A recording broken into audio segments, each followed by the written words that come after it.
இன்னைக்கு hello foodies தமிழ்ல ரொம்ப சிம்பிளா, ரொம்ப டேஸ்டியா, ஹெல்தியான சாலட் வீட்லயே எப்படி செய்றதுன்னு பார்க்கலாம். வாங்க இப்போ ரெசிபிக்குள்ள போகலாம். முதல்ல ஒரு பாத்திரத்துல 1 கப் அளவுக்கு ஊற வச்ச பாசிப்பருப்பு சேர்த்துக்கோங்க. 1/4 கப் அளவுக்கு ஊற வச்ச கருப்பு உளுந்து சேர்த்துக்கோங்க. 1/4 கப் அளவுக்கு பொமோகிரானட், 1 கப் அளவுக்கு வெள்ளரிக்காய், 1/2 கப் அளவுக்கு துருவின கேரட், 1/4 கப் அளவுக்கு துருவின தேங்காய்,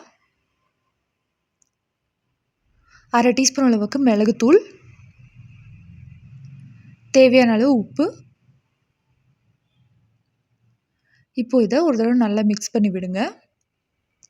இது வந்துட்டு பிரேக்ஃபாஸ்ட்டுக்கும் சாப்பிடலாம், பின்ன ஸ்நாக்ஸ்க்கும் சாப்பிடலாம். ரொம்பவே ஹெல்தியானது. இப்போ பாருங்கள், நல்லா சூப்பராக ரெடி ஆகிடுச்சு. இவ்வளோதாங்க. ரொம்ப சிம்பிளாக, ரொம்ப டேஸ்டியாக வீட்டிலையே வெயிட் லாஸ் பண்ணணுன்னு இருக்கிறவங்க இந்த சாலடை செஞ்சு சாப்பிட்டு பாருங்கள். எப்படி இருந்ததுன்னு சொல்லுங்கள். மறக்காமல் நம்ம சேனலை சப்ஸ்கிரைப் பண்ணிவிடுங்க.